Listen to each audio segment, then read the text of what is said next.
کسی ایک موضوع کے اوپر. آپ ایک ویڈیو کو تسلسل بار بار دیکھ لیں، آپ کو چیزیں سمجھ میں آنا شروع ہو جائیں گی. ہم کون سا کتاب سامنے لے کے بیٹھ کے آپ کو ایک رٹے رٹائے جملے دہرا رہے ہیں. آپ کے سامنے ساری چیزیں ہیں، جو آپ چیزیں آپ کے سامنے بیان کر رہے ہیں، نہ اس سے پہلے ہسٹری میں کسی نے آپ کو بتائیں نہ کو بتائے گا. اس کی سب سے بڑی وجہ کہ انسان کا جب اپنا ایک عقل کا سسٹم، ایک شعور کا سسٹم موجود ہے تو وہیں سب انالیسز ہوتے ہیں، وہیں سے سب تجزیات پیش کیے جاتے ہیں اور پھر وہیں سے پھر نتائج آنا شروع ہوتے ہیں. اب اسی طرح جب ایسیڈیٹی کے مسائل بڑھتے ہیں تو آپ آلو، گوبھی، بینگن، اروی، مٹر اور دہی، ٹماٹر اور یہ جو میں نے چیزیں ایکسپلین کی آپ کو، ان کے بارے میں میں نے آپ کو بتایا یہ چیزیں استعمال نہیں کی جا سکتی. اب یہاں پہ جب آپ ایسیڈیٹی کے اندر کھڑے ہوئے ہیں اور پھر آپ دینا شروع کر دیا آپ نے بادی چیزیں، تو یقیناً آنے والے وقت میں کینسر جیسی چیزیں آپ کے سامنے آ جائیں گی، بواسیر آپ کے سامنے آ جائے گی، ٹیومر آپ کی باڈی میں نکلنا سٹارٹ ہو جائیں گے، یا آپ کو لائپوما بننا شروع ہو جائیں گے، گیسز سٹارٹ ہو جائیں گی. مطلب بہت ساری تکلیفیں، اذیت یہ زندگی کی. مطلب دنیا میں کچھ ٹائم کے لیے انسان آیا، کھائے پیے، موج کرے، موج کر کے واپس جائے. ہماری سوچ تو بالکل ایسی نہیں ہے. انسان کو اللہ نے بھیجا اشرف المخلوقات بنا کے، ایک ٹائم میں فرشتوں سے بھی اوپر، دوسرے ٹائم میں جانوروں سے بھی بدتر، شیطان سے بھی بدتر. اب یہاں پہ کیوں ہوتا ہے؟ یہ دماغ کا سارا کھیل ہے کہ آپ کو اپنے دماغ کو استعمال کرنا ہوگا. اللہ نے ایک قانون بنایا، اس قانون پہ جب بھی آپ عمل کریں گے نتائج وہی نکلیں گے جو آپ کو بتائے جا رہے ہیں.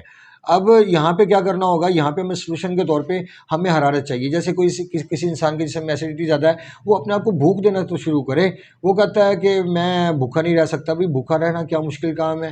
ہمارے آقا بھوکے نہیں رہے، کیا ان کو توانائی نہیں ملتی؟ آپ کو ایک اور حیرت انگیز بات بتا دوں کہ معدہ انسان کا جب بھی ورک کرتا ہے، وہ پروٹین پروڈیوس کرتا ہے، تو وہ اس وقت کرتا ہے کہ جب آپ کے جسم میں جو گندے مواد ہیں وہ تلف ہو جائیں، تو خود بخود آپ کا معدہ، اسٹمک آپ کا خالی رہنے کے باوجود پروٹین پروڈیوس کرنا شروع کر دے گا. پروٹین ایک بڑی اہم چیز ہے جس سے بافتیں بنتی ہیں. لیکن آپ یہاں سے یہ سمجھ لیجئے کہ خوراک کے ساتھ بعض لوگ خوراک کھا رہے ہیں اور ان کا پروٹین کم ہوتا جا رہا ہے. روٹی بھی کھا رہا ہے، روٹی میں پروٹین ہے، نہیں پروٹین ان کا جزء بدن بنتا اور بلکہ الٹا نقصان پہنچنا شروع ہو جاتا ہے. تو ایسا کیوں ہوتا ہے؟ ایسا اس لیے ہوتا ہے کہ جو پروٹین ہمیں درکار ہے وہ بعض ٹائم ہم خالی پیٹ رہ کے بھی لے سکتے ہیں، لیکن ہم اس کو بھرے ہوئے پیٹ میں تلاش کرنے کی کوشش کرتے ہیں. بہرکیف اس میں کھجور کا استعمال جب بھی بھوک کی حالت ہو، اسپیشلی صبح اٹھتے ہی کھانا مت کھایا جائے، گرم پانی کا گلاس لے لیا، چسکی لگا کے ختم کیا جائے، اس کے بعد ویٹ کیا جائے بھوک کا.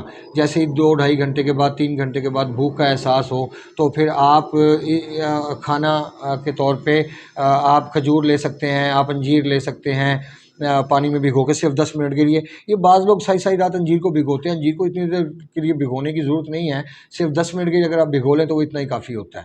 اور ہمارے جو دوست ہوتے ہیں وہ بتاتے ہیں ہمیں کہ آپ کی بتائی ہوئی باتوں پہ عمل کر کے الحمدللہ بہت بہترین نتائج ملے، اور ایک سمجھ میں آیا کہ طب کا جو اصول ہے وہ تو کہیں اور تھا اور لوگوں کو کہیں اور بھٹکایا جا رہا ہے، ان کی سوچ کو کہیں اور منتقل کیا جا رہا ہے. آپ دیکھیں کہیں پہ کوئی پرہیز نہیں بتایا جاتا. پرہیز کے بنا تو علاج ممکن نہیں ہے. جو چیز آپ کو نقصان دے رہی ہے اگر اس کو بند نہ کیا جائے، آپ دنیا جہان کی بہترین چیزیں کھا لیں، آپ کو فائدہ حاصل ہونے والا نہیں، کیونکہ آنے والے وقت میں اس کے نقصانات کا اندازہ آپ کو ہو جائے گا. اب اسی طرح بکرے کا گوشت ہے، اس کی یخنی کا استعمال تیزابیت کی حالت ہو تو ہم صحت کو کیسے واپسی حاصل کر سکتے ہیں، اس کو کسی حد تک اس کو اسٹیبل رکھنے کی کوشش کر سکتے ہیں. اس میں یہ چیزیں ہمارے لیے معاون ثابت ہوتی ہیں. یہ بات یاد رکھ لیجئے گا. اس میں تیلوں کا استعمال بھی کیا جا سکتا ہے، لیکن بات پھر وہی بھوک کی صورت میں، چاہے 4 گھنٹے بعد لگتی ہے، چاہے 5 گھنٹے کے بعد، چاہے 24 گھنٹے کے بعد. اب یہ سارا کھیل بھوک کا ہے. اگر آپ نے بھوک کے بنا کھانا کھایا تو یقیناً جو پازیٹیو بھی چیز کھائیں گے وہ بھی آپ کی ایسیڈیٹی کے اندر شامل ہو جائے گی، وہ بھی تیزابیت بن جائے گی. وہ کبھی بھی آپ کو، جو میرا کہنا اس کا مطلب یہ نہیں ہے کہ میں کہہ رہا ہوں تو آپ کھانا شروع کر دیں. اگر آپ کے جسم میں سسٹم ایک بلاک ہوا پڑا ہے تو اس کو ایکٹیو کیے بنا آپ ان چیزوں پہ بھی عمل نہیں کر سکتے. ان چیزوں کو فائدہ بھی تبھی اٹھائیں گے کہ جب مسکولر سسٹم کا دباؤ کم ہو جائے گا اور ایپیتھیلیل سسٹم ایکٹیو ہو جائے گا. اچھا، اسی طرح پھر آپ آ جائیں غدد کی طرف. آپ کا جو ایپیتھیلیل سسٹم ہے، جگر کا نظام ہے، اگر کسی انسان میں پہلے سے گرمی موجود ہے اس کو گرم چیزیں دینا سٹارٹ کر دیں. What is naan sense? یہ کیا لاجک ہوگی کہ انسان میں پہلے ہی گرمی موجود ہے اور پھر اس کے اوپر آپ اس کو گرم چیزیں بھی استعمال کروانا شروع کر دیں؟ یہ ٹھیک نہیں. یہاں پہ تو یا تو یہ ہوگا کہ جسم سے حرارت کو خارج کیا جائے، ایکسٹرا حرارت کو. دو ہی فنکشن ہو سکتے ہیں، یا تو ایکسٹرا حرارت کو خارج کیا جائے بجائے اس کے کہ ٹھنڈک کا استعمال ہو، ڈائریکٹ رطوبات کا استعمال ہو. یہ کام کرنا مناسب مناسب نہیں ہوگا، کیونکہ ایکسٹرا گرمی کو خارج کر دیں. گرمی تو انسان کی باڈی کی ضرورت ہے، وہ تو انسان کے جسم میں رہنی چاہیے. اگر وہ گرمی انسان کے جسم میں نہیں رہے گی جو اس کی ضرورت کی ہے، اگر آپ اس کو ختم کر دیں گے تو اس کے بعد پھر نتائج ہمارے ان بھائیوں جیسے ہوتے ہیں کہ جن کو کبھی زندگی میں پیلا یرکان ہوا ہو اور چند دن کے لیے پیلا یرکان ہوا اور انہوں نے ٹھنڈی چیزوں کا استعمال کیا اور ٹھنڈی چیزوں کے استعمال کے بعد وہ پیلا یرکان ختم ہو گیا. لیکن آفرین ہے ان لوگوں پر کہ جنہوں نے اس کے باوجود بھی ٹھنڈی چیزیں کھانا نہیں چھوڑی. ایسا کیا ہوا ہے حرارت کا، میں آج تک سمجھ نہیں پایا. مجھے 20 ایئر ہو گئے ہیں، کوئی دوست بھائی سمجھا دے تو ان کی بڑی مہربانی. کہ میں 20 سال میں ایک ہوا سمجھ نہیں پایا کہ حرارت کو اتنا برا کیوں سمجھا گیا ہے. حالانکہ حرارت زندگی ہے اور ٹھنڈک موت ہے. یہ تو سمپل سی ورڈنگ ہے. مطلب آپ دیکھ لیں کہ ایک انسان سردی میں اگر سونا چاہے، اگر اس کے پاس کمبل یا اس کے پاس کوئی ایسے الٹرنیٹ اس کا موجود نہ ہو، رضائی وغیرہ موجود نہ ہو، اس کا باڈی ہیٹ اپ نہ ہو تو اس کو نیند کیسے آئے گی؟ وہ نہیں سو سکتا. یا اس کے پاس اگر آگ نہ جل رہی ہو تو وہ نہیں سو سکتا.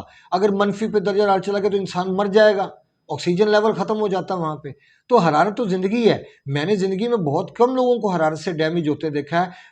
یقین کیجئے کہ خدا را سنبھل جائیے، میں نے دنیا میں زیادہ تر جو لوگوں کو more than 90% وہ ایسیڈیٹی سے تباہ ہوتے دیکھا.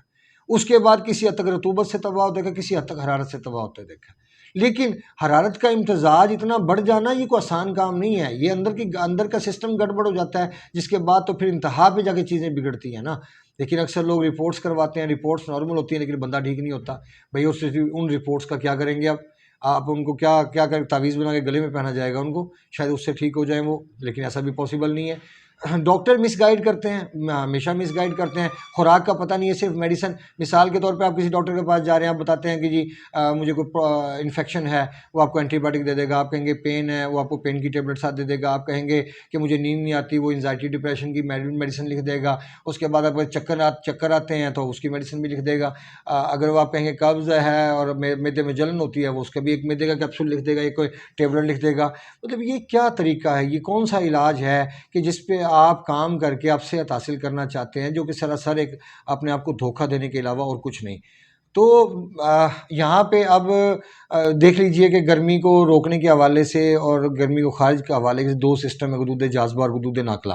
یہاں پہ اگر پیلا یرکان موجود ہے یا گرمی زیادہ شدت اختیار کر گئی ہے، حدت اس کی بڑھ گئی ہے، تو آپ اس کی دوسری سسٹم کو ایکٹیو کر دیں جہاں پہ حرارت کو پیدا کرنے سے خارج کی جائے. میں نے یہاں پہ پیلے یرکان کو ختم ہوتے دیکھا ہے، اس کنڈیشن کو ایکٹیو کر کے پیلے یرکان کو ختم ہوتے دیکھا ہے. حالانکہ وہ چیز ٹھنڈی بھی نہیں تھی لیکن وہ گرم تر ضرور تھی. لیکن گرم تر کا مطلب یہ ہوتا ہے کہ حرارت پیدا ہونے کے ساتھ ساتھ باڈی سے ڈسچارج ہونا شروع ہو جائے. لیکن سم ٹائم آپ تمام مریضوں کے لیے یہ استعمال نہیں کر سکتے. جیسے پیلے یرکان کے 10 پیشنٹ ہیں، 10 کے 10 مریضوں کو آپ یہ دوائی استعمال کرنے کی کوشش کریں گے، ایسا تو ممکن نہیں ہوگا. بعض جگہ پہ آپ کو ڈائریکٹ رطوبات بھی فراہم کرنا پڑ سکتی ہیں، ڈائریکٹ آپ اعصاب کو بھی دیکھنا پڑ سکتا ہے.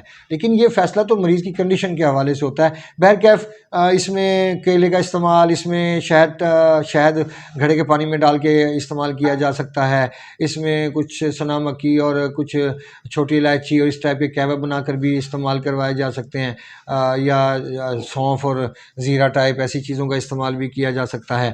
اس کے بعد سفید انار ہے، اس کے بعد کدو ٹنڈے وغیرہ، شلجم وغیرہ جو اعصابی رطوبات کی صورت میں بند ہوتے ہیں، عضلاتی کیفیت میں بھی ان چیزوں کا استعمال بڑا مشکل ہوتا ہے ان کا اجازت دینا.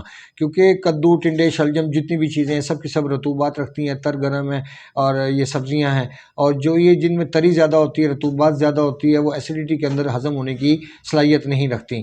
صرف ایک حرارت ایسی چیز ہے کہ جہاں پہ آپ کدو ٹنڈے شلجم یہ دے سکتے ہیں، یا نارمل کنڈیشن ہو، نہ ایسیڈیٹی بڑی ہو، نہ حرارت آپ کی نارمل، ہر چیز اپنی اپنی جگہ نارمل کام کر رہی ہو، تو تب بھی ہم کدو ٹنڈے شلجم وغیرہ ان کا استعمال، مالٹا بھی کبھی کبھار کھا سکتے ہیں، سیب بھی کبھی کبھار کھا سکتے ہیں، کٹا بھی کبھی کبھار لے سکتے ہیں. ایسا نہیں ہے کہ مطلب آپ سوچیں کہ ایک ہی صورت ہوگی، ایک ہی چیز. صحت کی حالت اللہ پاک کا انمول تحفہ ہے کہ جہاں پہ آپ جو مرضی کھا لیں. لیکن پاکستان کے اندر جب ہم انالیسز کرتے ہیں تو بابا کوئی بھی انسان باہر نہیں ہے پرابلم سے، مصیبت سے. بچ جائیں، اس سے اچھے رہ جائیں گے. آپ کی زندگی جتنی اچھی ہوگی، آپ اتنا اچھا سوچ سکیں گے، اتنا اچھے اپنے بچوں کی پرورش کر سکیں گے، اتنا اچھا گھر کا نظام چلے گا، اتنا انزائٹی ڈپریشن چڑچڑاپن کم ہوگا، اتنی آپ کی سیکشل لائف اچھی گزرے گی. بہرکیف فائدے تو بہت سارے ہیں لیکن سمجھدار کے لیے اشارہ کافی ہے. اپنے دوست احباب کا خیال رکھیے. ملتے ہیں انشاءاللہ مزید انفارمیٹیو ویڈیو کے ساتھ. وما علینا الا البلاغ المبین. السلام علیکم ورحمۃ اللہ وبرکاتہ.